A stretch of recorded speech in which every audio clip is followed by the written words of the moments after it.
team. In this video we're going to go over a spinning armbar from mount position. So this is really a technique that would be used against somebody who doesn't know what they're doing on the bottom, because fundamentally if I know what I'm doing, I'm never going to stretch my arms out because they are in danger of being attacked. However, if you're in a fight with somebody who doesn't know what they're doing, with you putting pressure on your partner, one of their natural instincts is to try to push away, right? Especially if you're crushing them and making them very uncomfortable. Maybe putting pressure on their neck or something like that. Okay, so fundamentally what I do on the bottom is not correct for somebody who knows what they're doing. However, it is reasonable that this may happen in a street position, street fight scenario, when somebody on the bottom doesn't know what they're doing, right? So Dawn, first of all, is going to create some pressure on me, and I'm going to start to push to get them away. So once I do this, I'm taking weight off of my partner. So she's basically lighter at this stage.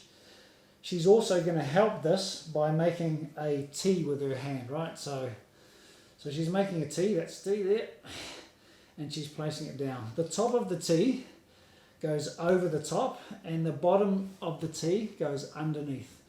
The top of the T is the arm that my partner is going to use to capture my arm on the way around. So it's important that when Dawn does this, she puts all the weight through me, as well as me helping her become lighter. What this does is it helps her legs become very light, and she's able to spin or almost float around me when she does the exercise. So from here, she puts her weight forward. She'll lift this leg slightly and swing this one over my head. Okay, so from here, you see that Dawn has control of my arm. She's got her hand on her shoulder, and she has my arm trapped in the corner of her bicep and forearm. She's also done a good job here of securing the leg so that I can't do my hitchhiker escape and start running away. So from here, Dawn lies back, my thumb is in the air, so breaking towards the pinky, squeezes her knees together and lifts her hips to get the tap. So we'll show that from another angle.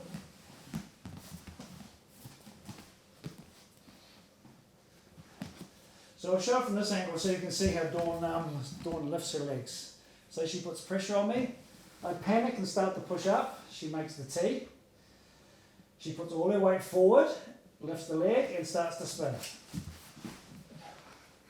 She's already got my hand trapped, and then she's going to use her body and the pressure on my face to start leaning back, squeeze the knees together and start lifting the hips to get the tap.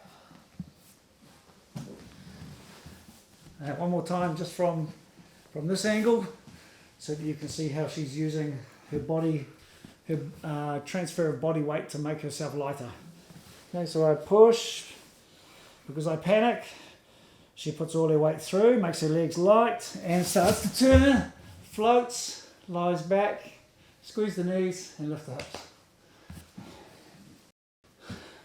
So we're going to show an example of if you don't transfer your weight forward and your legs become heavy. So even if I push Dawn up and she puts her hand on me now, but she doesn't put any weight through her hands, this is what it's going to end up looking like.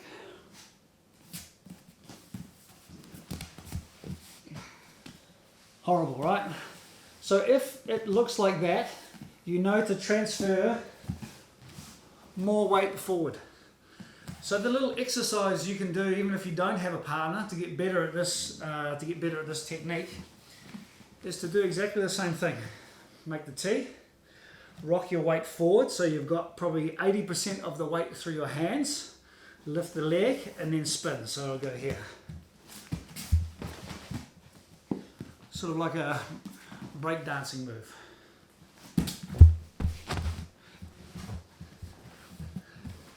And even if you do that as part of your warm-up, that will help you transfer that weight better when you're actually doing it on your partner. The reason also you put your hands, put pressure through your hands, is you also make your partner more uncomfortable and more immobile from the bottom position.